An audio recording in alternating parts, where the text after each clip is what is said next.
नमस्कार, मेरा नाम डॉक्टर कैलाश प्रचार है। मैं कान नाक गला रोग विशेषज्ञ हूँ। आज अपन बात करेंगे टीनाइटस की।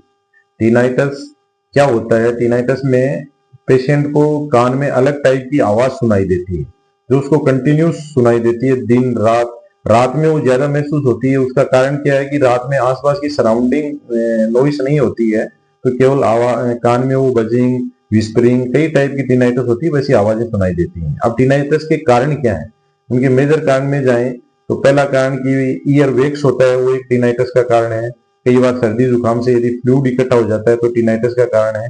यदि नसें डैमेज होती हैं, वो भी एक टीनाइटस का सबसे मोस्ट कॉमन कारण है। अब नसें डैमेज किस चीज से हो सकती हैं?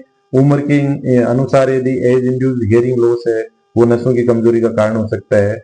Excessive mobile use, loud DJ के एक्सपोजर में तो नसें कमजोर हो सकती हैं। कई बार हेड इंजरी भी नसों की कमजोरी का कारण हो सकती है।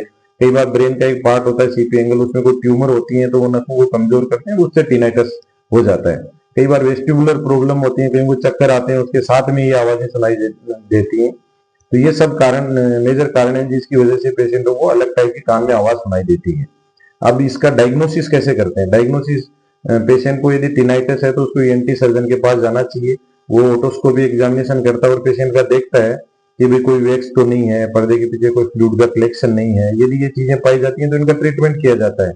यदि ये चीजें नहीं है तो फिर पेशेंट का ऑडियोग्राम किया जाता है। उससे अपने को नसों की स्थिति का पता चलता है कि भाई नसें कितनी कमजोर है। अकॉर्डिंग टू दैट अपन उनका इलाज करते हैं।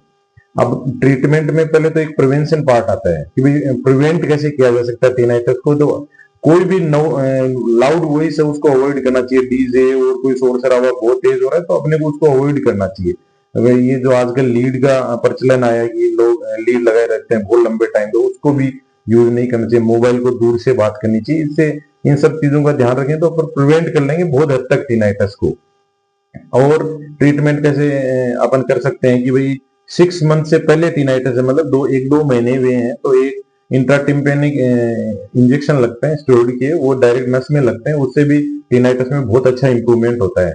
और यदि नसें उम्र के हिसाब से कमजोर हो रही हैं तो अपन नाउ स्टिमुलेटर्स देते हैं, उससे टीनाइटस में इंप्रूवमेंट होता है। और कई बार बहुत ज्यादा यदि टीनाइटस और पेशेंट को रिलीफ नहीं मिलता है तो अपन सीटी स्कैन करके ब्रेन के वो पार्ट को भी, सीपी एंगल वाले पार्ट को अपन देखते हैं। अब टीनाइटिस से परेशानियां क्या हो रही हैं? टीनाइटिस के कंटिन्यूस साउंड होती है, उसमें पेशेंट को डिप्रेशन हो जाता है, नींद प्रॉपरली नहीं आती है, पेशेंट के बिहेवियर में चेंज होने लग जाते हैं, उसके मूड एलिवेशन और डिप्रेशन रहता है। इसलिए टीनाइटिस को इग्नोर किए बिना उसके डायग्नोसिस पे पहुंचे और उसका प्रॉपर ट्रीटमेंट लें। और आपसे विनती है कि जो भी ये नॉइसी सराउंडिंग है, मोबाइल का जितना कम यूज हो सके उतना करना है, दूर से बात करनी है, लीड नहीं लगानी है।